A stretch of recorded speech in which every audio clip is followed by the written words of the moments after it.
একজন সুবহানাল্লাহ সবাই বলতে চলে যাবে, যেভাবে একজন পড়ে একজন একজন চলে।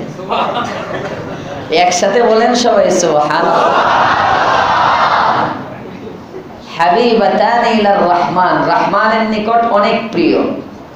খাফিফাতান আলাল লিসান, তো দামি মানুষ, দামি মানুষের কাছে যদি কোনো কিছু নিতে হয়, অনেকে মনে করে বড় লোকদেরকে হাদিয়া দিলে না জানি কেমন দিতে হয়। অনেকে বড় মানুষকে যদি দেয় হাদিয়াটা একটু দামি হতে হবে, এই চিন্তা করতে করতে ওই দামি ব্যবস্থাও হয় না, দেয় না। হাদিয়া তো হাদিয়াই, ছোট যদি হয় তাও হাদিয়া। সুবহানাল্লাহ বলে। এগুলো আমাদের সমাজে কমে যেতেছে। হুজুরদেরকে দিবেন না, পরস্পরে প্রতিবেশী মা বোনরা আছে, আপনার ঘরে একদিন ভালো পাকাইলেন, প্রতিবেশী পাশের ঘরে একটু তরকারি পাঠিয়ে দেন। এটা সুন্নাহ, রাসূলের সুন্নাত। এভাবে মহব্বত বৃদ্ধি পায়। সুবহানাল্লাহ। এটা দিয়ে উদাহরণ দিলাম, নাইলে হুজুরের মনে অভাব খুব বেশি চলতেছে, হাদিয়ার কালেকশন করে। কত রকম কতজন মনে করে রাসূলের জামানা থেকেই চলতেছে। আল্লাহ রাসূল বলেন তাহাদু, তাহাদাউ, একে অপরকে হাদিয়া দাও। ফলাফল কি জানো? তাহাব্বু, পরস্পরে মহব্বত বৃদ্ধি পাবে। রাসূলের হাদিস। আল্লাহর রাসূল হাদিয়া দিতেন, শুধু নিতেন না, নবীজি হাদিয়া নিতেন প্লাস দিতেন, দুটোটাই। আমরা তো এখন বড় বড় জিনিস হলে নেই, ছোট জিনিস না আমি দিকে চালাই নেই না। পয়গম্বর কোন গরীব সাহাবী, খুর খাসির পায়ের নিচে, মানে ওই যে কালো গরুর পায়ের নিচে যে থাকে কালো, তো খায় না, ফেলে দেয় একেবারে। নেহারি যেটা বানায় এটাও না। এই ধরনের হাদিসে তাকিদ আসছে। হযরত আনাস বলেন রাসূলকে কেউ যদি পুরানো খুরগুলো দিত পুড়িয়ে, কোন কাজের না, পয়গম্বর এটাও আনন্দের সাথে গ্রহণ করতেন। হাদিয়া, ছোট হলেও হাদিয়া, বড় হলেও হাদিয়া। এখন আমাদের হাদিয়ার প্রচলন একে অপরকে, কয়েকটা জিনিস কমে গেছে আমাদের। এগুলো এই জন্য বোঝা যায় না এখন এটা মুসলিম রাষ্ট্র বা আমরা মুসলমান। এই যে আজকে আমি জুমা পড়ে যখন মাদ্রাসায় গেলাম, যাওয়ার পথে আমি গুনে গুনে সালাম দিছি, ৭৭ জনকে আমি সালাম দিছি। আজকে আগে সুবহানাল্লাহ না, নাউজুবিল্লাহর কথা আসতেছে, শেষ করতে দেন। ৭৭ জনকে সালাম দিলাম, ১৬ জন উত্তর দিল, বাকি একজন উত্তর দেয়নি। এটা হলো, এই জন্য আমি শোনাইতেছি, আজকে পরীক্ষা করলাম। এই যে আমি সালাম দিলাম, সালাম শোনার পরে এই জন্য এখন আজকে চিন্তা করতেছি সালাম দিব না দিব না। হায় হায়, মুসলমানের এমন অবস্থা, যারা উত্তর দেয় না মনে হয় সালামের উত্তর জানেই না।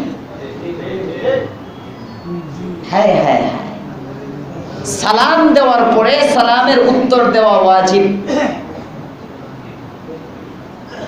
এই যে উত্তরটা দেওয়া ওয়াজিব হয়ে গেল তার জিম্মায়, তার খবরই নাই। সালাম দিল, সালামের উত্তর নেই।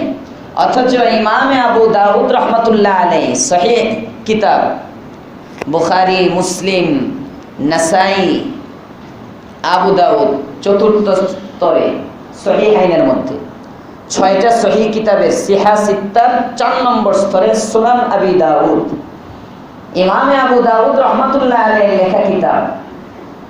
সমুদ্রের পাড়ে একদিন দাঁড়িয়ে আছেন ইমামে আবু দাউদ রহমাতুল্লাহ আলাইহি।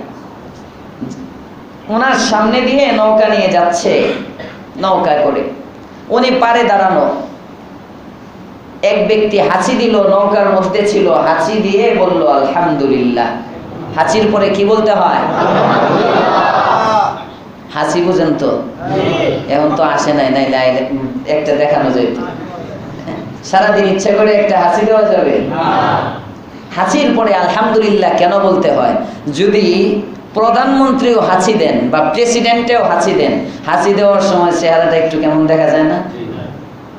একটু বিকৃত ভাব বা কেমন কেমন লাগে হাঁচি দেওয়ার সময়। এই জন্য একটু এদিকে ঢেকে ঢুকে দিয়ে না জানি কেমন দেখা যায়।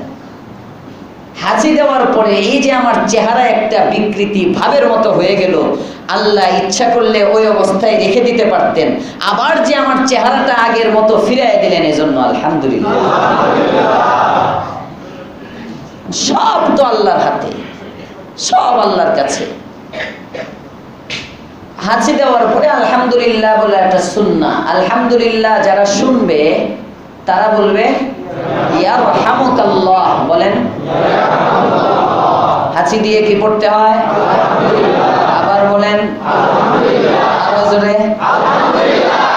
মক্তবে পড়ান আলহামদুলিল্লাহ। নারী পুরুষ সবাই হাঁচি দিলেই আলহামদুলিল্লাহ পড়বো।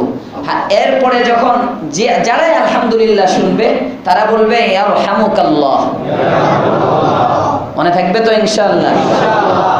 ইমাম আবু দাউদ রাহমাতুল্লাহ আলাইহি সমুদ্রের পাড়ে দাঁড়ানো, নৌকা একজনে আলহামদুলিল্লাহ বলল, নৌকা তো চলে যেতেছে। উনি একটু দূরে চিন্তা করলেন, আমি যদি এখন ইয়ারহামুকাল্লাহ বলি তো শুনবে না, তাড়াতাড়ি করে উনি চারানা দিয়ে একটা নৌকা ভাড়া করছেন। আরেকটা নৌকা ভাড়া করে তাড়াতাড়ি গিয়ে ওই নৌকার কাছে গিয়ে বলতেছেন ইয়ারহামুকাল্লাহ। উনি বলছেন, সাথে সাথে গায়েবের থেকে আওয়াজ আসছে, ও ইমামে আবু দাউদ, চারানা দিয়ে তুমি জান্নাত খরিদ করে নিছো। একটা সুন্নতের এত দাম, একটা সুন্নতের এত দাম। আল্লাহ আমাদেরকে আমল করবার তৌফিক দাও। সালাম দেওয়ার পরে সালামের উত্তর দেওয়া ওয়াজিব। আজকে ৭৭ জন ব্যক্তির মধ্যে ১৬ জন যদি উত্তর দেয়, বাকি কয়জন? ৬১ জন। এই ৬১ জন ব্যক্তি সালামের উত্তর দিল না, মানে ওয়াজিব তরকের গুনাহ কাদের মধ্যে নিয়ে নিল। এজন্য আজকের ফার্স্ট সবক আপনাদেরকে, প্রত্যেকের ঘরে সালামের প্রচার করব এবং সালাম শিখাবো। পারবো তো ইনশাআল্লাহ? এই সুন্নতটা জিন্দা করি। একটা সুন্নত যদি আমার দ্বারা জিন্দা হয়ে যায়, ১০০ শহীদের সওয়াব আমার আমলনামায় হয়ে যাবে। নবীর কাছে ওই ব্যক্তি রাসূলের কাছাকাছি থাকবে। নকশে কদম নবী কে হে জান্নাত কে রাস্তে, আল্লাহ সে মিলাতে হে সুন্নত কে রাস্তে। বান্দা, তুমি আল্লাহ পর্যন্ত যাইতে চাও, কসম খোদা, আল্লাহ পর্যন্ত পৌঁছতে একটা রাস্তায় আছে, সেটা হলো সুন্নতের রাস্তা। সুন্নত ছাড়া আল্লাহ পর্যন্ত পৌঁছা যায় না। তুমি যত বড় পীর, তোমার মধ্যে সুন্নত নাই, তুমি পীর না। বন্ধ বন্ধ বন্ধ। মানুষের মেয়ার, হকের মেয়ার সুন্নার উপরে। সুন্নতে আমল করতে থাকেন, দেখবেন দিলে শক্তি আসবে, কুওয়াত আসবে, কুওয়াত আসবে, বাতিল ভয় লাগবে না। হাদিস তিলাওয়াত করছি, আল্লাহর রাসূল বলেন, হযরত আবু হুরায়রার রিওয়ায়াত, আল্লাহর পয়গম্বর বলেন, ৩টা জিনিস মানুষকে মুক্তি দেয়। কয়টা? 3টা। নাজাত চান না কারা কারা? হাত উঠান তো। চাই কারা কারা? আমরা মাশাআল্লাহ, হাত নামান। 3 জিনিসে মুক্তি দেয়। নাম্বার 1, আত-তাকওয়া ফিস সিররি ওয়াল আলানিয়া। প্রকাশ্যে গোপনে আল্লাহর ভয়। প্রকাশ্যে এবং গোপনে আল্লাহর ভয়। আল্লাহকে ভয় করা। মানুষের সামনে আল্লাহর ভয় তো মানুষ বিশ্বাস করবে। এই জন্য হযরত ইমাম শাফিঈ রাহমাতুল্লাহ আলাইহি বলতেন, 3টা কাজ অনেক কঠিন। কার কথা? ইমাম শাফিঈ রাহমাতুল্লাহ আলাইহির কথা। 3টা কাজ খুব কঠিন। নাম্বার 1, ইমাম শাফিঈ বলতেন 3টা কাজ অনেক কঠিন। 1 নম্বর হলো তাঙ্গিমে সাখাওয়াত, অভাবের সময় দান করা। যখন আছে, সচ্ছলতা আছে, সব ব্যবসা বাণিজ্য ভালো চলতেছে, তখন দান করে দিলাম। 1 লাখ, 2 লাখ, 5 লাখ, 10 লাখ দিয়ে দিলাম। আমার 10 কোটি আছে, 10 লাখ দিয়ে দিলাম। আমার ক্রাইসিস চলতেছে, আমার এখন সমস্যা, এরপরেও দান করা। তাঙ্গিমে সাখাওয়াত, অভাবের সময় দান করা। ইমাম শাফি বলেন এটা বড় কষ্টের কাজ। ঠিক না বে? ঠিক। সওয়াব অনেক বেশি। সুবহানাল্লাহ। স্বাভাবিক অবস্থার চেয়ে অনেক বেশি। তাঙ্গিমে সাখাওয়াত। নাম্বার 2, ইমাম শাফিঈ বলেন 2 নম্বর যে কাজটা খুব কঠিন, কম সংখ্যক মানুষই পারে, সেটা হলো তানহাইমে তাকওয়া, নির্জন একাকিত্বে যখন থাকে, কেউ নাই কাছে, তখন আল্লাহকে ভয় করা খুব কঠিন। মানুষের সামনে পিশাব বইনা বসে থাকা এটা সহজ, নাহলে চাকরি চলে যাইব, খতিবগিরি ছুটে যাইব, মানুষ ওয়াজে দাওয়াত দিবে না। একাকী নির্জন কামরায় আল্লাহর ভয় বড় কঠিন, ঠিক না বেঠি? শেষ করে যুবক ভাইরা বলেন না, আমার ছেলে এত ভদ্র, বাবা তো জানে ভদ্র, হ্যাঁ, রাত্রে ঘুমানোর সময় দেখা যায় কয় নম্বরের ভদ্র। কামরায় একে কি নির্জন কামরায় কি করে সে জানে, আর তার মালিক জানে। আল্লাহ তুমি হেফাজত করো যুবকদেরকে, বলেন আমিন। মনে রাখবেন যুবক ভাই, কেউ দেখতেছে না, দেখেন কে? তিনি সবচেয়ে আপন, তিনি আপনার সবচেয়ে আপন।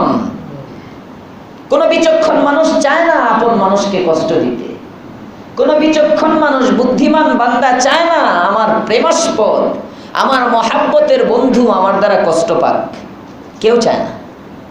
বেওকুফ নির্বোধ ব্যক্তি চায়, বিবেকবান বুদ্ধিমান ব্যক্তি বন্ধুকে কষ্ট দিতে চায় না। আমাদের বন্ধুকে আল্লাহ আমাদের বন্ধু। আমরা আল্লাহকে কেন কষ্ট দিই? আমরা কেন তাকে কষ্ট দিব? আমাদের আচরণে তিনি কেন কষ্ট পাবেন? হযরত সাহাল তাশতারি রাহমাতুল্লাহ আলাইহি বহুত বড় বুজুর্গ ছিলেন, অনেক বড় বুজুর্গ সাহাল তাশতারি রাহমাতুল্লাহ আলাইহি। ওনাকে একদিন একজন জিজ্ঞেস করতেছে, তোমার কোনো বন্ধু নাই? আছে তো। কে? মোবাইলগুলো সবাই অফ করে দিই। হযরত সাহাল তাশতারি রাহমাতুল্লাহ আলাইহি বলেন, আমার বন্ধু আছে। কে তোমার বন্ধু? আমার বন্ধু হলো, আমি পৃথিবীতে তাকাইলাম, আমি মানুষের চলাফেরা দেখে চিন্তা করলাম,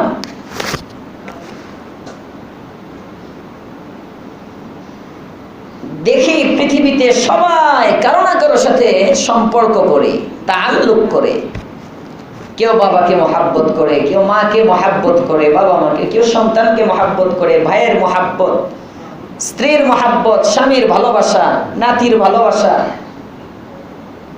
কেউ ব্যবসার সাথে ভালোবাসা, কানেকশন, কলব দিয়ে দিছে দোকানকে, পরিবার পরিজন, কেউ না কেউ কারো অন্তর কারো সাথে জোড়া আমি দেখলাম। কিন্তু গভীরভাবে খেয়াল করে দেখি, দুই চোখ যখন বন্ধ হয়ে যায়, সব বন্ধু দুনিয়াতে থেকে যায়, সে একা একা মাটির নিচে যায়।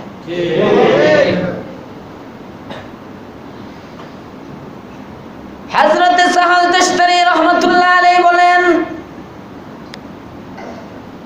আমি লক্ষ্য করে দেখি বাবার ভালোবাসা খতম, মার ভালোবাসা চক্ষু বন্ধ হওয়ার সাথে সাথে খতম, ভাই বোনের ভালোবাসা খতম, স্বামী স্ত্রীর ভালোবাসা শেষ, বাড়ির মহাব্বত বাড়ি বাড়ি বাড়ি।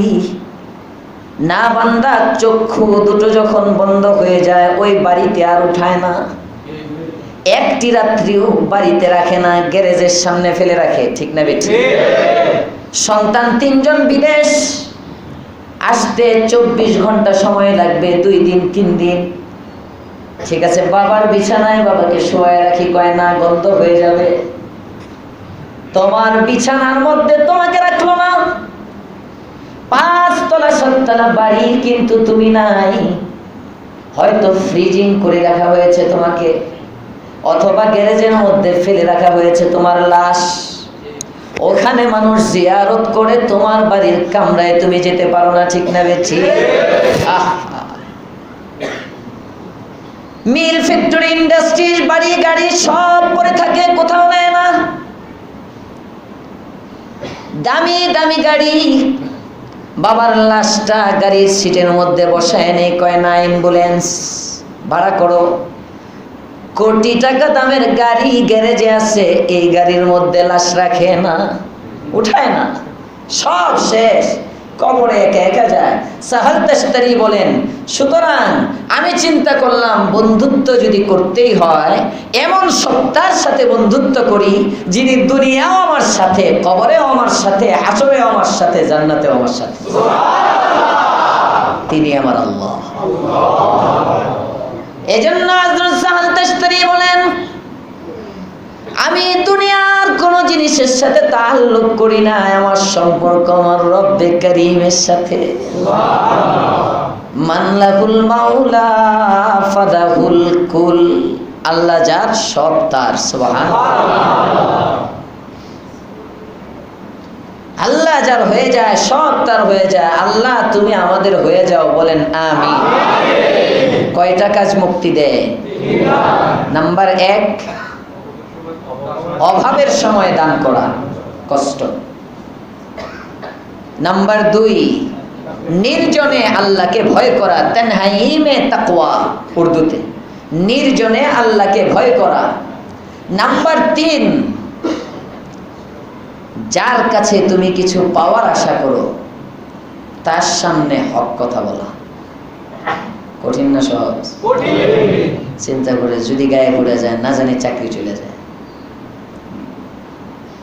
না জানি চাকরি চলে যায় যদি গায়ে পড়ে যায়। হ্যাঁ, কঠিন। ওমা মিন দাব্বাহ ফিল আরদি ইল্লা আলাল্লাহি রিজকুহা। জোরে কোন আল্লাহু আকবার। 12 নম্বর পারা সূরা হুদ, প্রথম আয়াত রব্বে কারীম জানিয়ে দিচ্ছেন, হাবিব আমার বলে দেন, জমিনে যত মানুষ চলে, যত প্রাণী চলে, সব প্রাণী, সব মানুষের রিজিকের জিম্মাদার আমি আল্লাহ। রিজিকের জিম্মাদার আল্লাহ। তো মানুষ এই জিনিসটা ক্ষতি হইলে মাঝে মাঝে এদিক সেদিক চিন্তা করে কথা বলতে হয়। না জানি কার গায়ে পড়ে, না জানি কোথায় কি হয়ে যায়, না জানি চাকরিটা চলে যায়। ইমাম শাফিঈ বলেন 3টে জিনিস বড় কঠিন, তোর মধ্যে একটা হলো হক কথা বলা। এটা কঠিন, কারণ হক কথায় কেউ, কারো চেহারা কালো হয়, কারো চেহারা হাসি দেয়। আল্লাহ রাসূল বলে গেছেন, হযরত আবু যর গিফারীকে বলেন, ও আবু যর, সর্বদা হক কথা বলবা যদি ওইটা তিতা। সুবহানাল্লাহ। সত্য সত্য। আস-সিদকু ইউনজি ওয়াল কিযবু ইউহলিক, সত্য মুক্তি দেয়, মিথ্যা ধ্বংস করে। ঠিক না বেঠিক? সত্য। আল্লাহ আমাদেরকে 3 গুণ অর্জনের তৌফিক দাও, বলেন আমিন। তো বলতেছিলাম, হাদিয়া, সালাম, কিছু আমল আমাদের এখানে কমে গেছে। আমাদের এখানে না, আমাদের সমাজে এগুলোর প্রচলন চালু করেন আপনারা। এতগুলো মানুষ এই এলাকায়, সবাই, এই যে বাচ্চারা যারা আছে, ঘরে গিয়ে সালাম দিবেন, পারবেন তো ইনশাআল্লাহ? সবাই সালাম কিভাবে দিব বলেন? মাশাআল্লাহ, মাশাআল্লাহ। উত্তর ওয়া, বলেন ওয়া, ওয়া আলাইকুমুস সালাম। অনেকে কয় ওয়ালাইকুমুস সালাম, আইনের উচ্চারণ হয় না। না, ওয়া ওয়া আলাইকুমুস সালাম। আল্লাহ তুমি আমলের তৌফিক দাও। চিনি আর না চিনি, রাসূল বলেন, সাল্লিম আলা মান তারিফ ওয়া মান লাম তারিফ। তুমি চেনো আর না চিনো, পাইকারি সালাম দাও। মুসলমান হলে শুধু সালাম দাও। সুবহানাল্লাহ। আল্লাহ তাআলা আমাদেরকে আমল করার তৌফিক দেন। তো হাদিয়া দিতে মনে করে অনেকে বড়দেরকে হাদিয়া দিলে না জানি কি প্রিয় জিনিস, অনেক দামি কিনা, এখান থেকে কথা গেল। আল্লাহর রাসূল বলতেছেন 2টা কালিমা রহমানের নিকট অনেক প্রিয়। সাহাবায়ে কেরাম ধারণা করেন রহমানের নিকট যখন প্রিয়, না জানি এগুলো খুব কঠিন কিছু কিনা। আল্লাহর রাসূল বলেন, না, কঠিন না, খফিফাতানে আলাল লিসান, জবানে উচ্চারণে অনেক সহজ। সন্দেহ হয় জবানে উচ্চারণে যখন সহজ, নেকি আবার কমে যায় কিনা। আল্লাহর রাসূল পরক্ষণে বলতেছেন, না, সাকিলাতানি ফিল মিজান, উচ্চারণে সহজ, সময়ে কম লাগে, তাই বলে অবহেলা করো না। এই দুইটা কালিমা মিজানের পাল্লাটাকে ভারী করে দেয়। সাকিলাতানি ফিল মিজান, কয় কি সেই দুইটা কালিমা? পড়েন সুবহানাল্লাহি ওয়া বিহামদিহি সুবহানাল্লাহিল আযীম, সুবহানাল্লাহি ওয়া বিহামদিহি সুবহানাল্লাহিল আযীম, সুবহানাল্লাহি ওয়া বিহামদিহি সুবহানাল্লাহিল আযীম। ফাঁকে ফাঁকে সময় পেলে পড়বেন তো ইনশাআল্লাহ। ব্যাটারি লাগানোর সময় মহিলাদের, হ্যাঁ, ফাঁকে কয়েকবার পড়ছেন। অনেকে চিন্তা করেন এটা কি, এই জন্য ফজিলতটা বলে দিলাম। অনিচ্ছায় যদি একটা কবুল হয়, মিজানের পাল্লা ভারী হয়ে গেছে। আল্লাহ আমাদেরকে সময়ের মূল্যায়নের তৌফিক দেন, বলেন আমিন। আলোচনা চলতেছিল সূরাতুল মুতাফফিফিন, শেষের দিকে। ইন্নাল্লাযীনা আজরামু কানু মিনাল্লাযীনা আমানু ইয়াযহাকুন। মুমিনরা যখন রাসূলের কাছে যায়, কাফেররা তিরস্কার করে। ওয়া ইযা মাররু বিহিম ইয়াতাগামাজুন, তাদের সামনে দিয়ে যখন যায় চোখ টিপি দেয়, দেখায়, ইঙ্গিত করে, ইশারা দিয়ে দেখায়। ওয়া ইযা ক্বালাবু ইলা আহলিহিম মুনকালাবু ফাকিহিন, যখন নিজেরা পরিবারের কাছে যায় তখন তাদেরকে নিয়ে ঠাট্টা মস্কারি করে, মজা নেয়। ওয়া ইযা রাআউহুম, যখন দেখে, এখন বলো না শেষ, এলাকাটা বরবাদ করে দিচ্ছে। ইন্না হাউলাই লাযাল্লুন, সব গোমরা বানায় ফেলছে। উলামায়ে কেরাম সব গোমরা বানায় ফেলছে, হকের উপর আছে, শুধু ইতাআতি নাই। ঠিক না বে ঠিক? কোনটা ঠিক? তাদের কথা, তারা যে এটা দাবি করে, এটা ঠিক। হককে উলামায়ে কেরাম না ইতাআতি, তাদের দাবিটা এটা বুঝেছি। তারা বলে ভ্রান্ত যারা, তারা মৌলবীর লোক থাকলে কি হইব। এখন অনেকে আমার এই ইস্তেমার পরে একজন বলতেছে, কে আবেশ সাবি শুনাইলো না, কে আপনি শুনাইছিলেন যে এবার হুজুর ইস্তেমার মাঠে টয়লেট পেপারও বেশি নাই। ইস্তেমার মাঠে ওই যে আমরা গতবার ইস্তেমা করলাম না, প্রথম ইস্তেমা হলো উলামায়ে কেরামের যে ইস্তেমা, যেটা তাবলীগের সাথে উলামায়ে কেরামের আবেশ সাবি শুনাইছিল না, কি যেন আমাকে বলছিল যে হুজুরে ওই যে প্রথমবার যে ইস্তেমা হলো, অন্যান্যবার যেমন টয়লেটগুলোতে পাইকারি ফ্রি, হ্যাঁ, ওই টয়লেট পেপার টেপার থাকতো, এবার একটু কম দেখা গেছে, কারণ বড় লোক পয়সাওয়ালা সত্য সাদ সাহেবের দ্বিতীয় ইস্তেমা।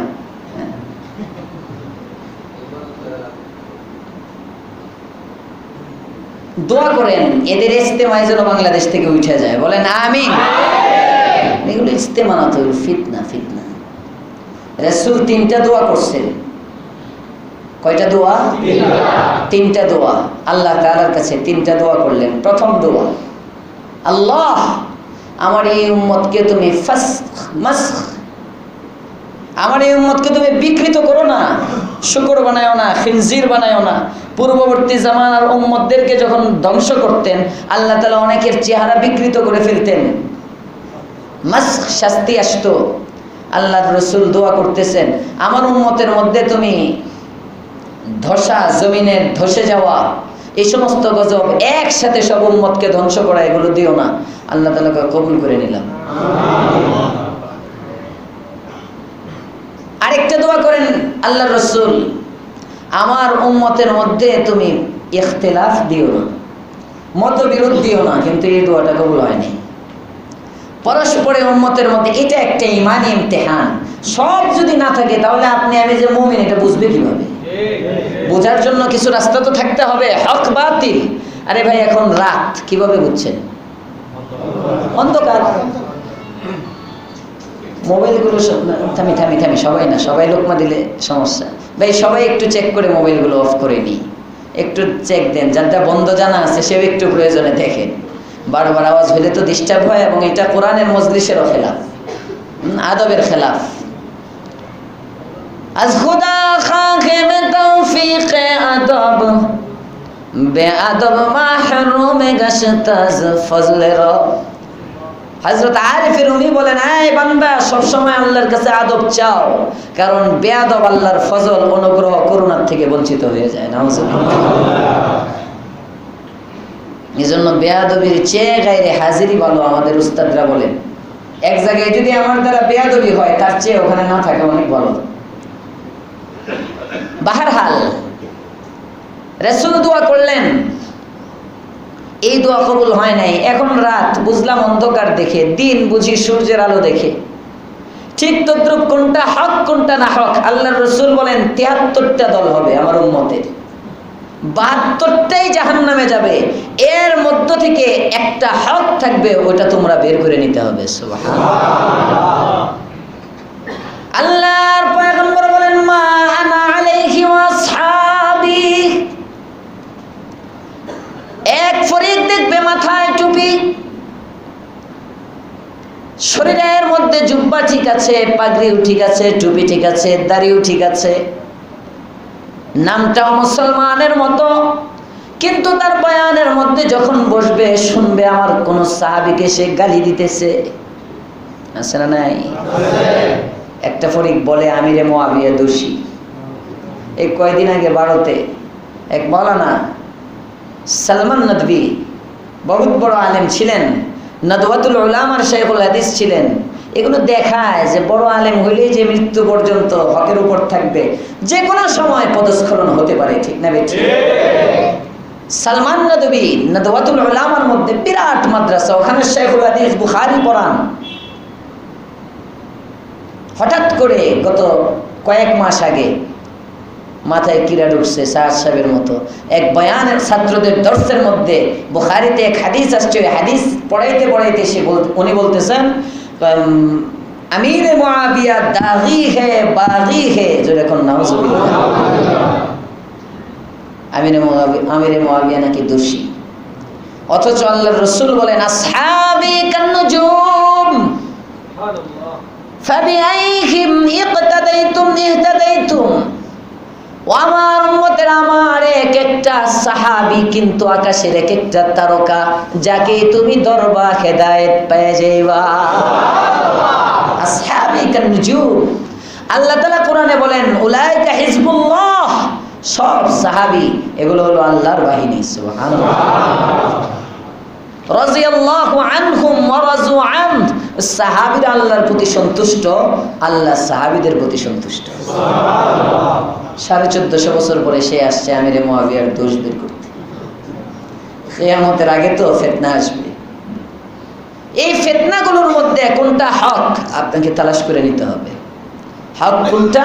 আল্লাহর রাসূল বলেন, একটা নিদর্শন দিয়ে গেলাম, সেটা হলো মা আনা আলাইহি ওয়া আসহাবি।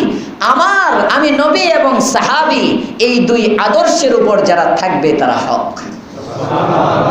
যাদের কথা আমি নবীর কথা এবং সাহাবীদের কথার সাথে মিলবে, যাদের কাজ আমি নবীর কাজ এবং সাহাবীদের কাজের সাথে মিলবে, এটা হলো মেয়ার, মাপকাঠি, বুঝবা এটা হক। সুতরাং সাহাবীদের সাথে মিলাইতে হলে তো কোরআন হাদিস পড়তে হবে। উলামায়ে কেরাম নাই, কেউ নাই, তারাই বেশি বুঝে। আজকে একজনে মাগরিবের পরে বলতেছে আতাতি, ইতাতিও বলতে পারে না, কই আতাতি। আতাহাতি না বলে হাতাহাতি বললে তো আরো বেশি ভালো। ঠিক না বেঠি? হাতাহাতি বাহিনী। যাক, এবারও চেষ্টা করতেছে বিভিন্নভাবে তারা ইজতেমা করার, আমাদেরটা মুলতবি করার, তারিখ ঘোষণা করে, এই করে সেই করে। আপনারা সবাই উলামায়ে কেরামের সাথে থাকবেন তো ইনশাআল্লাহ? আল্লাহ তুমি সকলকে কবুল ও মঞ্জুর করো, বলেন আমিন। এরা কিন্তু পয়সা নিয়ে আসবে লোক দেখানোর জন্য, 300 টাকা, 500 টাকা, 1000 টাকা, 2000 টাকা এরকম দিব, খাওয়া টাওয়া না। পয়সার কাছে মুমিন তার ঈমান বিক্রি করতে পারে না। ঠিক না? মুমিন তো নেতৃত্বকে পর্যন্ত লাথি মারে, ঈমান ছাড়তে পারে না। সুবহানাল্লাহ। আল্লাহর পয়গম্বরের সাহাবী হানজালা বেগমের সাথে ঘরে শুয়ে আছেন। হানজালা শরীর নাপাক, হঠাৎ করে শুনেন পয়গম্বরের পক্ষ থেকে কে যেন ঘোষণা করতেছে, যুদ্ধের ডাক পড়েছে, কে কোথায় আছো? যুদ্ধের ময়দানে চলো। কুতিলা মুহাম্মদ, মুহাম্মদ নাই, নাই মুহাম্মদ নাই। আল্লাহর পয়গম্বরের সাহাবী হানজালা ঘর থেকে তরবারিটা নিয়ে ছুটছেন যুদ্ধের ময়দানের দিকে। বেগম বলে, স্বামী আমার কোথায় যান? আপনার শরীর নাপাক। হানজালা বলেন, নাপাক শরীর পরে পাক করা যাবে? যে জমিনের মধ্যে মুহাম্মদ নাই ওই জমিনের থেকে লাভ কি? আমার নবী নাই, শুনতেছি আমার নবী শহীদ হয়ে গেছে। আরে তুমি পাক না পাক লয়ে আসো, আগে যাই নবীর হত্যাকারীদেরকে মিটাই। এশক। এখন তো নবীর নিয়ে কটূক্তি করলে আমার কিচ্ছু হয় না, কিচ্ছু হয় না। আহা, আব্দুল্লাহ বিন যায়েদ বিন আব্দ রাব্বিহি আল্লাহর পয়গম্বরের সাহাবী বাগানের মধ্যে কাজ করতেছেন, বাগানে চারা রোপণ করতেছেন। বুখারীর রিওয়ায়াত। হঠাৎ করে এক সাহাবী সামনে দিয়ে যায়, রে আব্দুল্লাহ খবর পেয়েছো? কয় কি খবর? রাহমাতুল লিল আলামিনের ইন্তেকাল হয়ে গেছে, আর নবী নাই। নবীর মৃত্যুর সংবাদ কি তুমি পাও নাই? হযরত আব্দুল্লাহ বিন যায়েদ বিন আব্দ রাব্বিহি সাথে সাথে চক্ষু দুটা বন্ধ করে আসমানের দিকে তাকায় বলে, মালিক, যে চোখে আর নবীকে দেখতে পারবো না ওই চোখের দৃষ্টি শক্তি আমি চাই না। যে চক্ষু খুললে নবীর চেহারা দেখতে পারবো না, নবী জিন্দা নাই, মালিক আমার দৃষ্টি শক্তি নিয়ে নাও, নিয়ে নাও, নাও। সিয়ারু আলামিন নুবালার মধ্যে ইমাম যাহাবী বলেন, সাহাবীর দোয়া কবুল হয়ে গেছে। জীবিত সাহাবী আল্লাহ তাআলার সাথে সাথে দৃষ্টি শক্তি নিয়ে গেছেন। দৃষ্টি শক্তি আল্লাহর কাছে দিয়ে দিচ্ছেন। এই চোখ দ্বারা নবীরে দেখতে পারবো না, তাকানোর দরকার নাই। আর আমরা গুনার দিকে তাকাই। আমাদের চোখ ওই নবীর উম্মত, ওই সাহাবীদের অনুসরণ করি, চোখগুলো দিয়ে কিভাবে গুনাহ করি। এত ইশক। হানজালা দৌড়ে চলে গেছেন যুদ্ধের ময়দানে, শহীদ হয়ে গেছেন। ইশক, প্রেম দেখিয়েছেন তার যতটুকু সামর্থ্য ছিল। সবার লাশ সামনে আছে, হানজালার লাশ নাই। আল্লাহর পয়গম্বর পেরেশান, সাহাবায়ে কেরাম তালাশ করেন কোথায় তার লাশ। হঠাৎ করে জিবরাইল আমিন এসে বলেন, ইয়া রাসূলুল্লাহ, ইয়া হাবিবাল্লাহ, চিন্তা করবেন না, চিন্তার কারণ নাই, পেরেশানি নাই। হানজালার লাশ তালাশ করতেছেন। ওই যে উপরের দিকে তাকায় দেখেন, আপনার জন্য যে সাহাবী ফরজ গোসল অবস্থায় বের হয়ে চলে আসছে আপনার মহাব্বতে, আল্লাহ তাআলা আসমান জমিনের মাঝে ফেরেশতার বাহিনী দিয়ে তাকে গোসল করাইতেছেন। রাসূলুল মালায়েকা বলা হয় হানজালা। ইশক,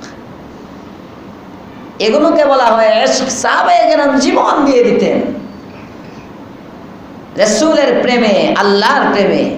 যখন যায় এদেরকে নিয়ে এরা কটূক্তি করে, এই শেষ, ইন্নাহা উলাইলা যাল্লুন, এরা সব গোমরাহ। আল্লাহ তাআলা বলেন, হাবিব আপনি বলে দেন, ওয়ামা উরসিলু আলাইহিম হাফিজিন, আমার হিসাব নেওয়ার জিম্মাদার তোমরা না। ওয়ামা উরসিলু আলাইহিম হাফিজিন, মুমিনের উপর। পাকিস্তানের এক মাওলানা আছেন, মেঙ্গল সাহেব দামাত বারাকাতুহু, বহুত বড় শেখুল হাদিস পাকিস্তানে। উনি একদিন বলতেছেন একটা বয়ানের মধ্যে, উনি বলতেছেন, দেখো আমার মাদ্রাসায়, ওনার মাদ্রাসায় গেছে সরকারের লোকেরা হিসাব নেওয়ার জন্য। উনি কয়, তোমরা কয় টাকা দাও? টাকা দিয়ে জনগণে হিসাব নিতে আসো তুমি, ব্যাপার দিয়ে আগে দাও 10 লাখ টাকা, তারপরে হিসাব নাও। তোমাদের হিসাব নেওয়ার কোনো অধিকার নাই। তোমরা তো কিছু দাও না, দান অনুদান, হিসাব নিবা কেন? জনগণ নেই, জনগণ হিসাব নিবে। ঠিক না বে ঠিক? আল্লাহ তাআলা কেমন যেন এরকমই বলতেছেন, ওয়ামা উরসিলু আলাইহিম হাফিজিন, মুমিন কি করে না করে এগুলোর টেন্ডার তোদের হাতে দেওয়া হয় নাই, এদের রক্ষণাবেক্ষণ, এদের জিম্মাদার তোমরা নাও, মুমিনের হিসাব আমি আল্লাহ নেব। এদের কানেকশন তো আমার সাথে, আমি বুঝবো এরা কে গুমরা হইলো না হইলো, তোমরা তোমাদের ফিকির করো। ওয়ালা তাজিরু ওয়াজিরাতু ওয়িজরা উখরা, ময়দানে মাহশর যখন কায়েম হয়ে যাবে, নেকি বদির যেদিন ওজন করা হবে রে বান্দা, ওই দিন কিন্তু কেউ কারো গুনাহ বহন করবে না। ওয়ালা তাজিরু ওয়াজিরাতু ওয়িজরা উখরা ওয়া কুল্লুহুম আতিহি ইয়াউমাল কিয়ামাতি ফারদা। সূরা মারইয়ামের মধ্যে রব্বে কারীম বলেন, আমি আল্লাহর সামনে সেদিন সবাই কিন্তু একে একে হাজির হবে। দুইজন না একজন? ওয়া কুল্লুহুম আতিহি ইয়াউমাল কিয়ামাতি ফারদা, একা একই যাইতে হবে আল্লাহর কাছে। সুতরাং সবাই নিজের হিসাব না করবে। বুদ্ধিমান নিজের হিসাব করে নিজের আখের গোছায়। আমি দেখি জান্নাতে যাইতে পারি কিনা। আমরা এখন মানুষের ভুল ধরার তালে থাকি, ঠিক না বেঠিক? নিজের ভুল ধরার খবর নাই, নিজে একা 100, তার ওযু ঠিক নাই, আর একজনের নামাজের ভুল ধরে। এই যে ওযুই করতে পারে না এখনো, এই খবর নাই, আরেকজনের নামাজের ভুল ধরে। হায় হায়, মুসলমান মুমিন নিজেকে নিয়ে ফিকির করে, নিজের দিকে তাকান, নিজের ভুল ধরে। 2 ঘন্টা আলাপ করে 1.5 ঘন্টায় আরেকজনের গীবত, ঠিক না বেঠিক? 2 ঘন্টা দুইজনে কথা বললো, 1.5 ঘন্টায় আরেকজনের সমালোচনা, আরেকজনের দুশ্চর্চা। হায় হায় হায়, আল্লাহ তাআলা বলতেছেন এগুলোর জিম্মাদারি তোমাদের না, এগুলো কাফেরদের স্বভাব। মক্কার ইহুদিরা এরকম করতো, পরের নিয়ে আলোচনা করতো বেশি। মক্কার ইহুদিরা, মুমিন এগুলো করে না, মুমিন নিজের ফিকির করে, মুমিন বুদ্ধিমান। ফালইয়াউমাল্লাযীনা আমানু মিনাল কুফফারি ইয়াযহাকুন, যেহেতু তারা বুদ্ধিমান, এরা যখন সমালোচনা করে তারা তখন সুবহানাল্লাহ সুবহানাল্লাহ পড়ে, সুবহানাল্লাহ। এরা সমালোচনা করে তারা আলহামদুলিল্লাহ পড়ে, এরা সমালোচনা করে তারা কোরআনের তেলাওয়াত করে, সুবহানাল্লাহ, কোরআনের তেলাওয়াত আমল করে। আল্লাহ তাআলা বলেন এই আমলের বরকতে যখন জান্নাতে যায়, ফালইয়াউমাল্লাযীনা আমানু মিনাল কুফফারি ইয়াযহাকুন, কিয়ামতের দিন মুমিনরা তখন এই কাফেরগুলোর নিয়ে হাসবে। কিরে খুব তো খুঁজে যে আজকে অবস্থা কেন? আলাল আরাইকি ইয়ানজুরুন, চেয়ারের মধ্যে বসে একজন আরেকজনকে দেখবে। হাল সুইবাল কুফফারু মা কানু ইয়াফআলুন, আল্লাহ তাআলা বলতেছেন তুমি ভালো করলে এটার প্রতিদানও দেওয়া হবে, খারাপ করলে এটার প্রতিদানও দেওয়া হবে। কাফেররা খারাপ করে এটার প্রতিদান আল্লাহ জাহান্নাম দিবেন, মুমিন ভালো করে এটার প্রতিদান আল্লাহ জান্নাত দিবেন। ওই দিন আল্লাহ তাআলা ইনসাফের দাঁড়িপাল্লা কায়েম করবে। ঘুষ দিয়ে ওই দিন পার পাওয়া যাবে না। আদালতে কিবরিয়াতে কোনো ঘুষ চলে না, সুদ নাই, কিচ্ছু নাই। দুনিয়ার মধ্যে স্বজনপ্রীতি চলে, সব কিছু চলে। এজন্য হকটা অনেক সময় না হক হয়ে যায়, ঠিক না বেঠিক? আদালতে কিবরিয়াতে কোনো ঘুষ নাই, কিচ্ছু নাই। ওই পরজগতের ভয় যদি তোমার অন্তরে থাকে, ইমাম শাফিঈ রাহমাতুল্লাহ আলাইহি বলেন 3টা কাজ অনেক কষ্ট। এই 3টা কাজ ওই সময় সহজ হয় যখন পরজগতের ভয় কলবের মধ্যে থাকে। আল্লাহর ভয় যদি, পরজগতের ভয়, আল্লাহর সামনে আমাকে দাঁড়াইতে হবে, এই সব ফানি অভাবের সময় দান করতে পারে, ঠিক না বেঠি? এ তো থাকবেই না, কি করব?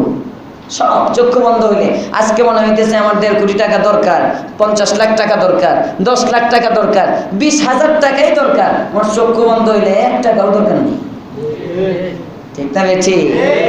এটাই পরজগতে বিশ্বাস।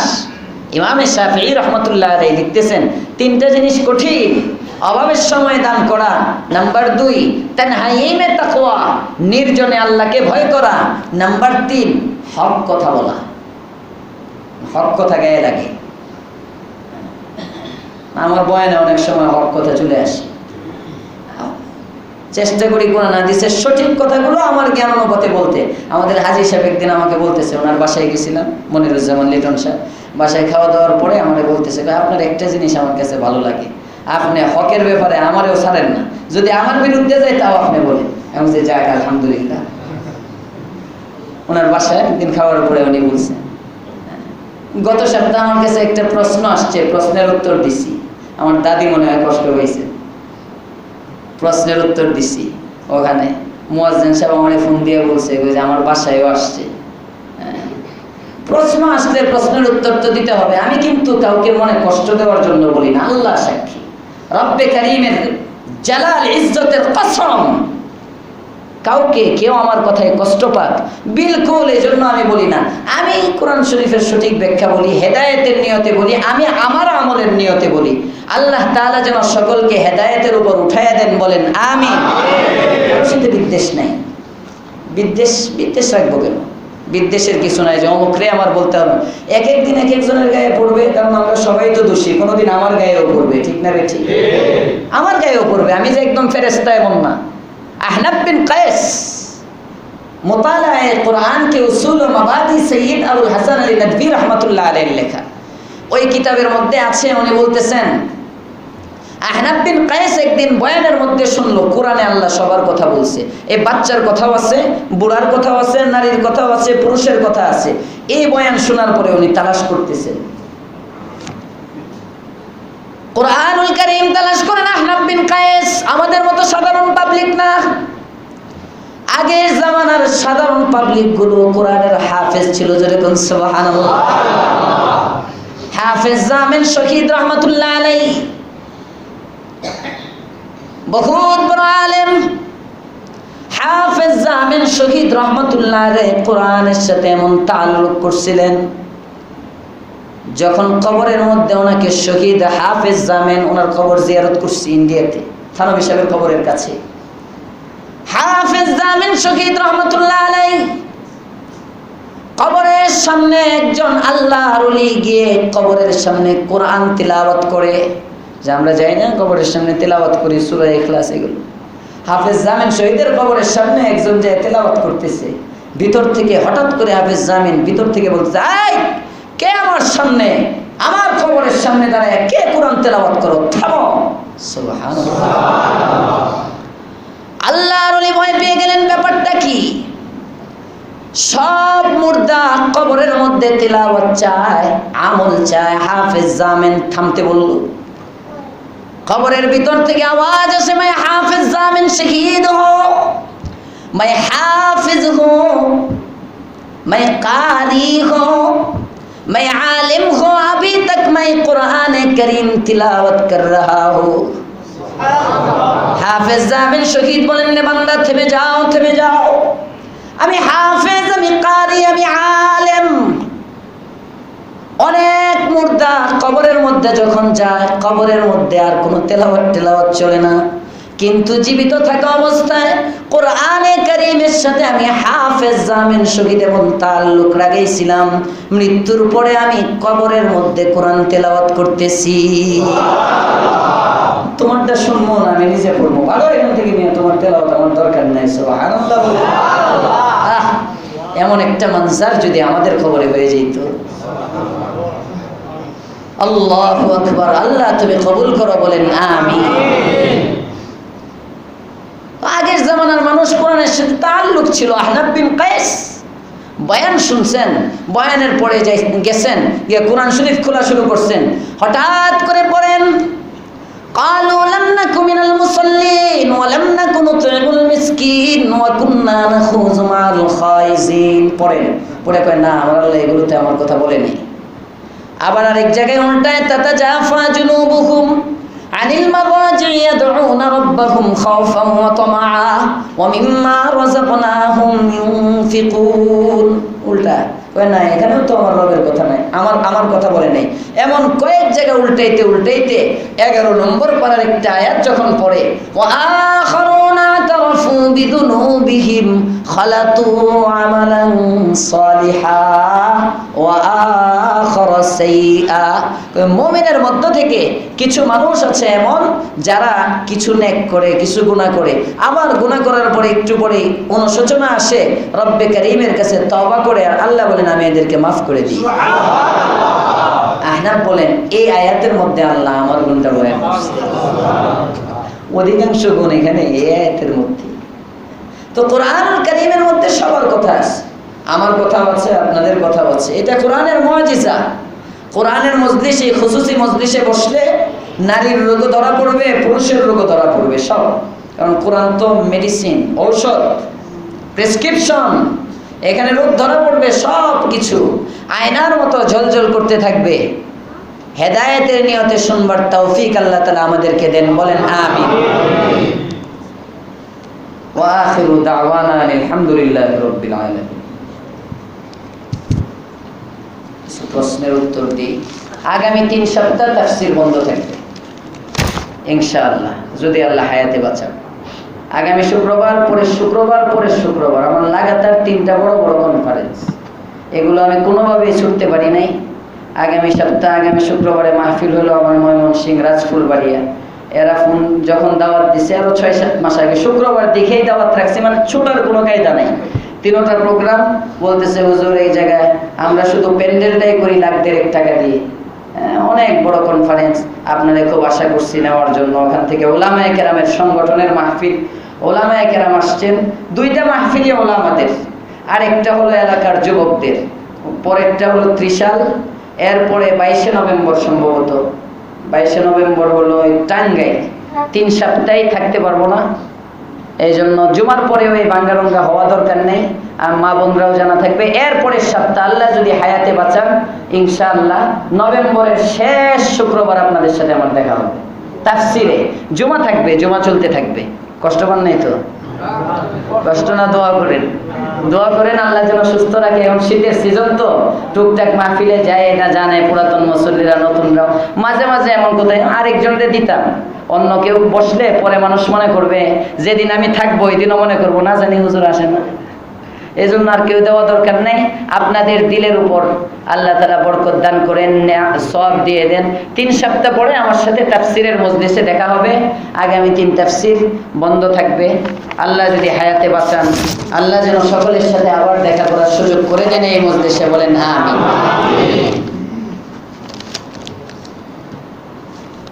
ইসলামী শরীয়তে শ্বশুর শাশুড়ির হক কি জানতে চাই। আহকামুন নিসা, ফিকহুন নিসা কিতাব আছে, ওই কিতাবগুলো পড়েন, বাংলা লেখা, ওখানে বিস্তারিত দেওয়া আছে। আসসালামু আলাইকুম হুজুর, আমার স্বামী 2য় বিয়ে করেছে, এখন আমাদের খোঁজ খবর নেয় না। আপনি আমার জন্য একটু দোয়া করবেন যাতে সে ফিরে আসে। মাদ্রাসার জন্য 500 টাকা দিলাম আজকে, না আগে মনে হয় জেনেতে পড়া হয়েছিল। আল্লাহ তাআলা তার স্বামীকে তার কাছে ফিরাইয়া দেন, বলেন আমিন। আর যদি ফিরায় না দেয়, এককভাবে দুটোটার হক আদায় করুক। 4টা পর্যন্ত জায়েজ আছে, হক আদায় করলেই তো হয়। 2য় বিয়ে করে আর প্রথম বাচ্চা কাচ্চার খবরই নেয় না, এটা হলো দূষণীয়। মসজিদে ঘুমানো যাবে কি প্রশ্ন করছে। ইতিকাফের নিয়তে যদি ঢুকেন, যেমন তাবলীগের জামাতগুলো আসে, ইতিকাফের নিয়তে ঢোকার পরে মসজিদে ঘুমানো যাবে। কিন্তু এমনি স্বাভাবিকভাবে আপনার ঘরের ফ্যান বাঁচানোর জন্য মসজিদের ফ্যান ছেড়ে শুয়ে রইলেন, জায়েজ নাই, হারাম। 2য় খুতবা বসে বলা জায়েজ আছে কি? সুন্নাহ, দাঁড়িয়ে খুতবা দেওয়া, এটাই সুন্নাহ। আল্লাহর নামে কেউ কি কিরা বা ওয়াদা করতে পারবে? মানে আল্লাহর কসম, এগুলো ভালো মানুষের কাজ না। মুমিন কসম কম খায়। একান্ত প্রয়োজনে যদি হয়তো কসম তো আল্লাহর নামেই করবে, গায়রুল্লাহর নামে শপথ চলে না। টিভি দেখলে কি ওযু নষ্ট হবে? ইস্তাফতি কলবাক, ওযু নষ্ট হবে না। টিভি দেখলে ওযু নষ্ট হওয়ার, ওযু ভঙ্গের 7টা কারণ, ওগুলো পাওয়া গেলে ওযু নষ্ট হবে। আপনার সামনে যদি কেউ ওপেন জিনা করতে থাকে, নাউযুবিল্লাহি মিন যালিক, ওটাও যদি আপনি তাকায় তাকায় দেখেন, আপনার ওযু নষ্ট হবে না। তো কাজটা কি করতেছেন, ওটা আপনার বিবেককে প্রশ্ন করে। কত বছর থেকে মানুষের গুনাহ লিখতে থাকে ফেরেশতা। শরীয়তের বিধিবিধান আরোপ হওয়ার পর থেকেই ছেলেরা, প্রাপ্ত বয়স্কা মেয়েরা হওয়ার সাথে সাথেই ফেরেশতা গুনাহ লিখতে শুরু করে। কতজন ফেরেশতা কবরে প্রশ্ন করবেন? 2 জন গেছে তো গত সূরার তাফসীরে, কিরামান কাতিবিন, না ওই যে মুনকার নাকির। কিরামান কাতিবিন তো যারা আমলনামা লেখে। অনেক প্রশ্ন, অনেক মানুষ রয়েছে যাদের মাথার চুল সাদা হলে তা উঠিয়ে ফেলেন, এতে কি গুনাহ হবে? শুনেন, ওঠানোর দরকার কি? চুল সাদা রাখবেন, সাদা চুলের অনেক ফজিলত। আল্লাহ রাসূল চুল উঠান নাই, বরং সাদা রাখতেন, সাদা রাখতে বলছেন। সাদা চুল হলে চেহারা নুরানি হয়, একটা ফজিলত। 2 নম্বর, আল্লাহ রাসূল বলেন সাদা চুল দাড়িওয়ালা নারী পুরুষ যখন আল্লাহর কাছে হাত উঠায়, মহিলাদের তো দাড়ি নাই, চুল, একসাথে বলছি। হ্যাঁ, এরা যখন আল্লাহর কাছে দোয়া করে আল্লাহ তাআলা এই হাতগুলো খালি ফিরাইতে লজ্জা পান। কালো বানানোর কোনো দরকার নেই, ওঠানোর দরকার। টাই পড়লে কি গুনাহ হবে? টাই এটাই ইয়াহুদ নাসারাদের পোশাক মাকরুহ হবে, অনুত্তম। মাকরুহে তাহরিমি যদি ওদের অনুসরণে নিয়ত থাকে। এখন পারতেছেন না, আপনি যে অফিসে চাকরি করেন, পড়েন আপাতত, ভালো চাকরি তালাশ করেন। আগামী 2 নভেম্বর আমার JSC পরীক্ষা, ও মা বাবা অসুস্থ, এই জন্য দোয়া চাই আল্লাহ তাআলা তাকে পরীক্ষায় কামিয়াব করেন। জুমার ফরজ নামাজের পরে 4 রাকাত, এরপরে 2 রাকাত নামাজ কি পড়তে হবে নাকি না পড়লেও হবে? দোনোটার ইখতিয়ার আছে। জুমার ফরজের পরে 4 রাকাত বাধ্যতামূলক, পরের 2 রাকাতের পরে ব্যাপারে ইখতিলাফ আছে, পড়লে পড়তে পারেন, ছাড়লে ছাড়তে পারেন, কিন্তু 4 রাকাত পড়তেই হবে।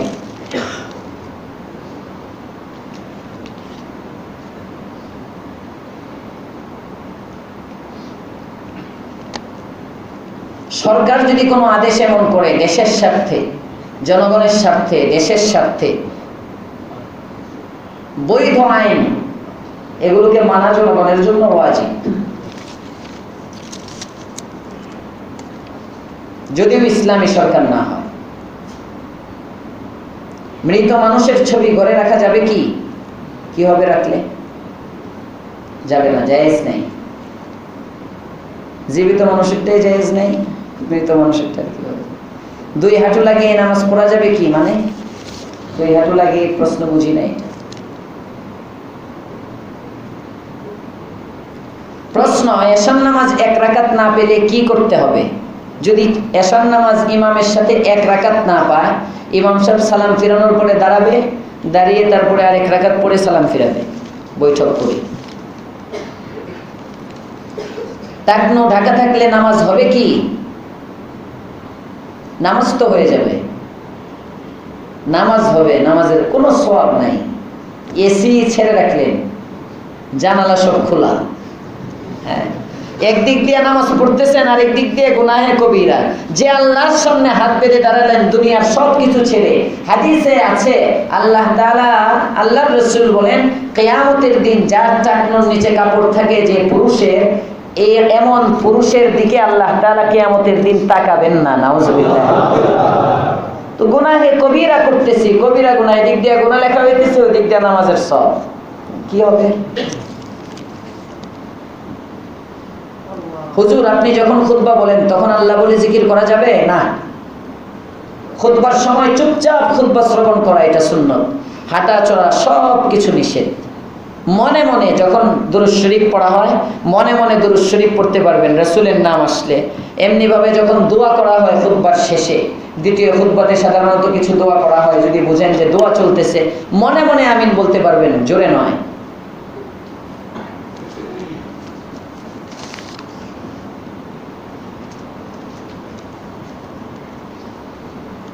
পথে পাওয়া টাকা মসজিদে দেওয়া জায়েজ আছে কি?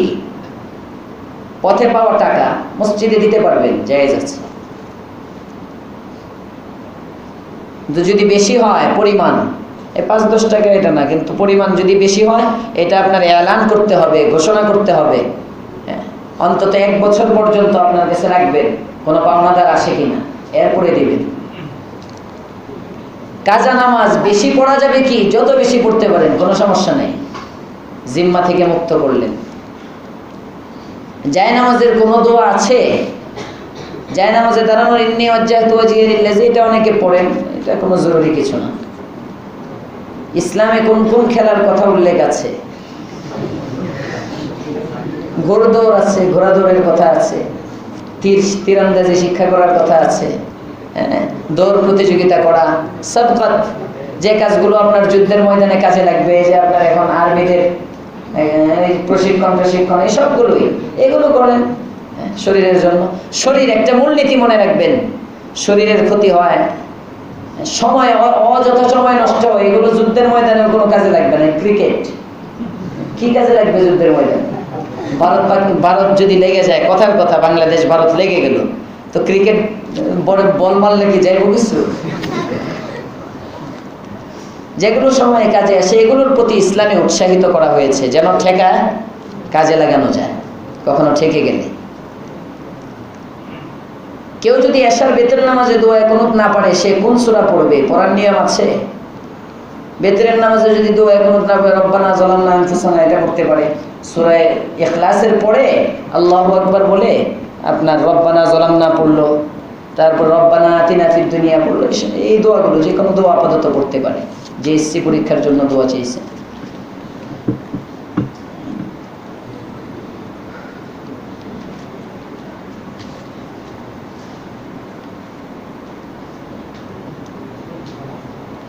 আবরারের মা দোয়া চেয়েছেন, আমি আবরারের মা, আমার আব্বা ভীষণ অসুস্থ, এটা কবে চেয়েছেন? আল্লাহ তাআলা ওনাকে এখনো যদি অসুস্থ থাকে সুস্থ করে দেন বলেন।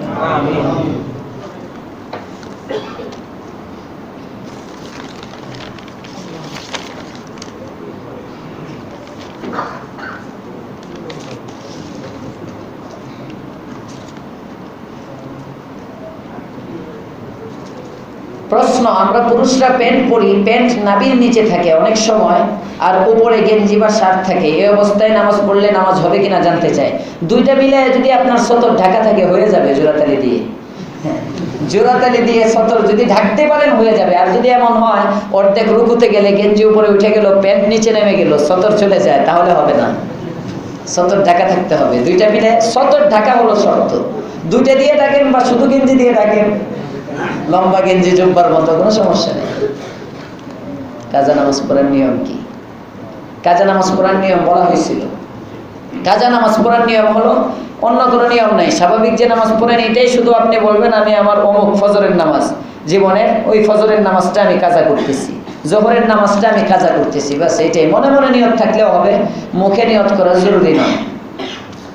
শুধু ফরজ আদায় করতে হবে নাকি সুন্নত ওয়াজিব? ফরজ, ফরজ নামাজ শুধু ফরজের কাজা হয় এবং বেতেরের কাজা হয়, সুন্নতের কোনো কাজা নাই। ফরজ এবং ওয়াজিবের কাজা হয়। 5 ওয়াক্ত ফরজ নামাজ এই হিসাবে দৈনিক কারো জিম্মায় যদি কাজা নামাজ থাকে 6 ওয়াক্ত করে হিসাব করবেন। 5 ওয়াক্ত ফরজ আর 1 ওয়াক্ত হলো বেতের। অমুসলিমদের কি সালাম দেয়া যাবে? হাদাকাল্লাহ। আদাব বা নমস্কার বলা যাবে কি? না, বলা যাবে না। পায়ে ছুঁয়ে, গা ছুঁয়ে সালাম করা কি জায়েজ? সালাম পায়া ছুঁয়ে, মাথা নিচু না করে যদি কদম বুসি যেটাকে বলা হয়, পা ছুঁয়ে সালাম করে, নতুন বিয়ে হওয়ার পরে বউ এসে শ্বশুরে, এমন যদি কিছু হয় জায়েজ আছে। মাথা ঝুঁকাতে পারবে না, মাথা না ঝুঁকে জায়েজ। পাপকে ঘৃণা করো, পাপীকে নয়। কথাটি কতটুকু সঠিক? পাপী যদি তওবা করে পাপীকে ঘৃণা করা যাবে না, আর পাপী তওবা না করা পর্যন্ত পাপ পাপী দুজনকে ঘৃণা করতে হবে। পাপী তওবা করার পরে আর পাপীকে ঘৃণা করা যাবে না। যদি তওবা করে ফেলে, একজন আগে মদ পান করতো, এখন ভালো হয়ে গেছে। একজন আগে দাড়ি রাখতো না, এখন দাড়ি রাখে। একজন আগে পর্দায় চলতো না, এখন পর্দায় চলে, এখন আর তাকে ঘৃণা করা যাবে না। তো যতক্ষণ পর্যন্ত সে গুনায় থাকে, পাপও ঘৃণিত, পাপীও ঘৃণিত, এটাই সঠিক।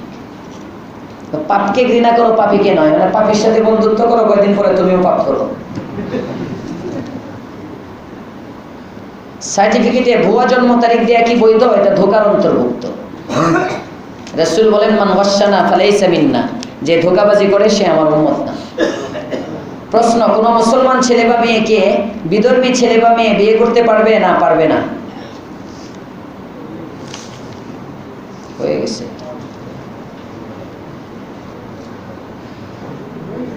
শার্ট প্যান্ট মুত্তাকিদের সাদৃশ্য অবলম্বন করে কি? না, শার্ট প্যান্ট এটা মুত্তাকিদের পোশাক নয়। পোশাকের চতুর্থ গুণটি কি? জুমার মধ্যে হুজুর যদি এমন হয় একজন ব্যক্তি অন্যজনকে সালাম দিল, কিন্তু সে কোনো কারণে সালামের উত্তর দিতে পারলো না, কিন্তু অন্য এক ব্যক্তি শুনলো, তবে তার করণীয় কি?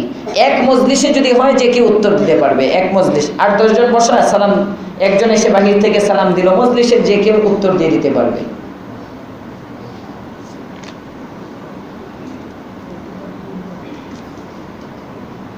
অনেক হুজুরদেরকে দেখি টুপির সামনে একটু চুল বের হয়ে থাকে, এটা হয়তো টুপি পিছনের জায়গায় বের হয়, এর কারণ জানতে হয়। যদি কোনো মেয়ের বয়স 9 বছর বা তার বেশি হয়, তবে সে কি মসজিদের হুজুরের কাছে পড়তে পারবে? না। 9 বছরের বেশি কোনো বাচ্চি, 9 বছরের বেশি কোনো মেয়েকে মসজিদের কোনো ইমাম, মুয়াজ্জিন, খতিব, পীর কেউ পড়াইতে পারবে না টিউশনি, জায়েজ নাই, গুনাহে কবিরা হবে। মৃত ব্যক্তির জন্য কি করলে ভালো হয়? মৃত ব্যক্তির ইসালে সওয়াব, মৃত ব্যক্তির ইসালে সওয়াবের কয়েকটা তরিকা, এটা আমি বলেছিলাম মুসান্নাফ ইবনে আবি শাইবার হাওয়ালায়, আরো বিভিন্ন ফতোয়ার কিতাবকে সামনে রেখে আপনি দোয়া করতে পারেন। সূরা ইখলাস পড়েন, সূরা ফাতিহা পড়েন, তার পরিবার পরিজন যে কোনো সময় দোয়া করতে পারেন। দোয়া খাওয়াইতে পারেন, খাওয়াতে পারেন, খাওয়ানোর বিনিময় এটাই খাওয়ার যেদিন খাওয়াবেন ওইদিন দোয়া নাই, খাওয়ার জন্য দোয়া নাই, খাওয়াটাই সদকা, খাওয়ার সব তার আমল নামায় যাবে, শুধু খাইয়ে দিলেন, এটাও পারেন। ওনার নামে কোনো সমাজে উন্নয়নমূলক কিছু, একটা পানির ঝর্ণা, পানির নহর, পানির একটা টিউবওয়েল গ্রামে বসায় দিলেন, একটা ব্রিজ করে দিলেন, হ্যাঁ, সমাজের উন্নয়নমূলক, মানুষের রাস্তাঘাট নাই, মসজিদে আসার রাস্তা করে দিলেন, গ্রামে গঞ্জে অনেক মসজিদ আছে, মসজিদের ঘাট পাকা করে দিলেন, একটা মাদ্রাসা করে দিলেন, সদকায়ে জারিয়া, সেবামূলক ধর্মীয় যে কোনো কিছু করতে পারেন, দোয়া করতে পারেন, খাওয়াইতে পারেন, সব। তবে মনে রাখবেন, সমস্যা হলো দিন তারিখ নির্দিষ্ট করা। দিন তারিখ নির্দিষ্ট করা একটা সমস্যা আমাদের সমাজে। দ্বিতীয় সমস্যা হলো খাওয়ার বিনিময়ে দোয়া করা। এমনি খাওয়াবে না, খাওয়াইলেই দোয়া করা লাগে, আগে দোয়া করাইবো পরে খাওয়াইব, মানে হালাল খানাটারে হারাম কইয়া তারপরে পেটে দিবে, এটা হলো আমাদের সমস্যা। তাহাজ্জুদের নামাজ কত রাকাত? 2 রাকাত, 4 রাকাত, 6 রাকাত, 8 রাকাত, নফল নামাজ যত রাকাত পড়তে পারেন পড়েন।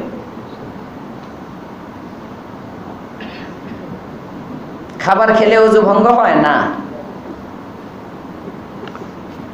মসজিদের কোরআন শিক্ষা ফাইসালা হয়নি তো মনে হয় এখনো, প্রশ্ন আসছে। গত 30শে অক্টোবর আমার মায়ের মৃত্যুবার্ষিকী ছিল, মায়ের জন্য দোয়া চাই। বাবাও কবরবাসী, আল্লাহ তাআলা তার বাবা মা উভয়কে জান্নাতুল ফিরদাউস নসিব করুন। হুজুর, মানুষ মারা গেলে লাশের কাছে থেকে কান্নাকাটি, কোরআন তেলাওয়াত করা যাবে কি, অথবা কি করা দরকার যত সময় লাশ দাফন করা না হয়? লাশ যতক্ষণ পর্যন্ত গোসল, কান্নাকাটি তো এটা করাই যাবে না, মানে জোরে মাতমের মতো যেটা, এটা নিষেধ। সবর, কান্না তো আসবেই। আল্লাহ রসুলের ছেলে যখন মারা গেছেন, সাহাবায়ে কেরাম বলেন, আমরা তাকে দেখি নবীর গাল বেয়ে বেয়ে পানি পড়তেছে চোখ থেকে, কাঁদবে, আত্মীয়তার বন্ধন, কান্না তো আসবেই, কিন্তু কাপড় ছিঁড়ে ফেলা, হাও মাও করা, অধৈর্য ভাব দেখানো, হ্যাঁ, আমারটাই নিয়ে গেলা আর কাউরে দেখলা না, এখানেই দেখলা, এগুলো এই ধরনের কিছু বলা যাবে না, কারণ এক সময় আমারও চলে যেতে হবে। ধৈর্যের পরিচয় দিয়ে আস্তে আস্তে কাঁদবেন তো অবশ্যই, কান্না যেন হাও মাও আওয়াজ না হয়, এটা নিষেধ। আর দ্বিতীয়ত, লাশের পাশে যতক্ষণ লাশ গোসল দেয়া না হয়, গোসল দেওয়ার আগ পর্যন্ত লাশের সামনে কোনো কোরআনের তেলাওয়াত, কোনো সূরা পড়া, এগুলো কিছুই করা যাবে না। লাশ ঢাকা থাকলে আবার করা যাবে, লাশের চেহারা বের করা, গোসল দেওয়ার আগ পর্যন্ত তার সামনে তেলাওয়াত করা যাবে না, কারণ এটা নাপাক, লাশ নাপাক গোসল দেওয়া পর্যন্ত। গোসল দেওয়ার পরে তার কাছে বসে কোরআন তেলাওয়াত করতে পারেন, খতমে কোরআন হলো। আড়ালে লাশ যতক্ষণ এক রুমে আছে, গোসল দেওয়া হয় না, অন্য রুমে বসে খতম পড়তে পারেন। লা ইলাহা ইল্লাল্লাহ, খতমে তাহলিল যেটাকে বলে, এই খতম পড়তে পারেন। এগুলো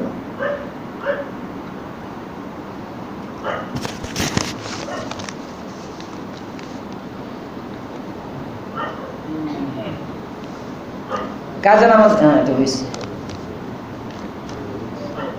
প্রশ্ন 1, সানা না পড়লে কি নামাজ হবে? হ্যাঁ, নামাজ তো হয়ে যাবে, সুন্নত তরিকার খেলাফ হবে, সানা সুন্নত। প্রশ্ন 2, মেয়েদের জন্য কি নূপুর পরা জায়েজ? গুনাহে কবিরা, হারাম, জায়েজ নেই মেয়েদের জন্য নূপুর পরা। যদি ঝনঝন ঝনঝন আওয়াজ হয়, হ্যাঁ, রাস্তা দিয়ে হেঁটে যায়, হেঁটে যাওয়ার সময়, এটাই তো নূপুর, জায়েজ নেই। আওয়াজ, পুরুষের দিল আকৃষ্ট হয়, এগুলো জায়েজ নেই মেয়েদের জন্য। পশ্চিম দিকে পা দিয়ে ঘুমানো কি হারাম? আদবের খেলাফ। পশ্চিম দিকে বাইতুল্লাহ, আজমত, মুসলমানের শিআর যেগুলো, আল্লাহ তাআলা কোরআনে বলেন, ওয়া মান ইউআযযিম শাআইরাল্লাহ ফাইন্নাহা মিন তাকওয়াল কুলুব। ইসলামের নিদর্শনগুলো, আল্লাহর নিদর্শনগুলোকে সম্মান করা, এটা মুত্তাকির পরিচয়। তো পশ্চিম দিকে পা দিলাম, নিজের কিবলা যেদিকে, আমরাই যদি ইজ্জত না দেই, দিবে কি? প্রশ্ন 4, ডাক্তার জাকির নায়েক কি হক নাকি বাতিল? আমরা এগুলো যে বিভিন্ন সময় উত্তর দিই, ওগুলোর সাথে আপনারা মিলান।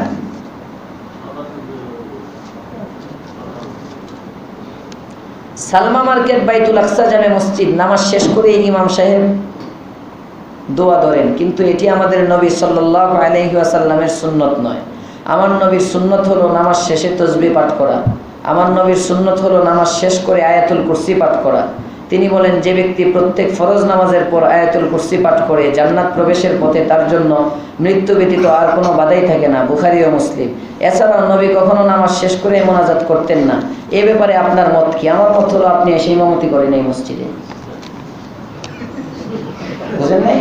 এত সবক দিতে পারছেন তো আমার সাথে আপনি দেখা করেন, আমি ইমাম সাহেবকে বসায় রেখে আপনারা দিই 5-7 দিন আপনি ইমামতি করেন। কমিটির সাথে আমি কথা বলবো ইনশাআল্লাহ। আর জুমা পড়াইতে চাইলে 1-2 জুমাও পড়ান। এটা হলো আমার মতামত। হুজুর হজ করার পরে নামের পূর্বে হাজি লেখা ইসলাম কতটুকু সমর্থন করে? লিখতে পারে, এটা একটা গুণ, কিন্তু এটা দেখানোর জন্য, দেখানোর উদ্দেশ্য। হাজি সাহেব, এক হাজি সাহেব হজ করছেন, ওনার নামে লাগাইছে হাজি। এখন আমি হাজি না তো আলহাজ, কারণ 3 বার হজ করছে। হাজি হইলো 1 বছর, আলহাজ হইলো বহু বছর। আমি হাজি না তো আলহাজ, পুরা খেপে গেছে। আলহাজ কেন লিখলো না, হাজি কেন লিখলো? অথচ হাজিও 1 বছর, আলহাজও 1 বছর, এটা তার খবর নেই। এরকম উদ্দেশ্যে হারাম হবে। এমন উদ্দেশ্যে তো হাফেজ লিখলেও গুনাহ হবে, মাওলানা লিখলেও গুনাহ হবে, মুফতি লিখলেও গুনাহ হবে, মানুষকে দেখানোর জন্য।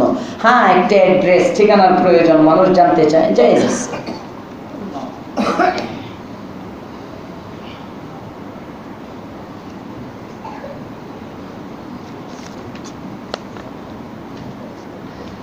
প্রশ্ন, বাথরুমে আস্তাগফিরুল্লাহ আস্তাগফিরুল্লাহ বলা যাবে কি? বাথরুমে আজানের জবাবে সাল্লাল্লাহু আলাইহি ওয়াসাল্লাম বলা যাবে কি? ইস্তেনজার হালতে তো এইগুলো উত্তর দেওয়ার জায়গা না। সিজদার সময় মহিলাদের কেমন থাকা দরকার? সিজদার সময় মহিলারা জড়সড় হয়ে সিজদা করবে, পুরুষের মতো হাত উপরে থাকবে না, হাত জমিনের সাথে লাগানো থাকবে, পা ডান দিকে বের করা থাকবে, পা দুনো পা বের করা থাকবে।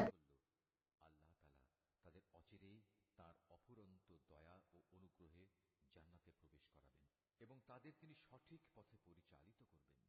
হে নবী, তারা তোমার কাছে বিভিন্ন বিষয়ে ফতোয়া জানতে চায়। তুমি বলো, আল্লাহ তাআলা সে ব্যক্তির উত্তরাধিকার সংক্রান্ত ব্যাপারে তোমাদের তার সিদ্ধান্ত জানাচ্ছেন, যার মাতা পিতা কেউই নেই, আবার তার নিজেরও কোনো সন্তান নেই। এ ধরনের কোনো ব্যক্তি যদি মারা যায় এবং সে ব্যক্তি যদি সন্তানহীন হয় এবং তার একটি বোন থাকে, তাহলে সে বোনটি সে মৃত ব্যক্তির পরিত্যক্ত সম্পত্তির অর্ধাংশের মালিক হবে। অপরদিকে সে যদি নিঃসন্তান হয়, তাহলে সে তার বোনের সম্পত্তির উত্তরাধিকারী হবে। আবার যদি তারা দুজন হয়, তাহলে তারা 2 বোন সেই পরিত্যক্ত সম্পত্তির 3 ভাগের 2 ভাগ অংশের মালিক হবে। যদি সে ভাই বোনেরা কয়েকজন হয়, তাহলে মেয়েদের অংশ 1 ভাগ ও পুরুষদের অংশ 2 ভাগ হবে। আল্লাহ তাআলা উত্তরাধিকারের এ আইন কানুন অত্যন্ত সুস্পষ্টভাবে তোমাদের জন্য বলে দিয়েছেন, যাতে করে মানুষের উদ্ভাবিত বন্টন পদ্ধতিতে তোমরা বিভ্রান্ত হয়ে না পড়ো। আল্লাহ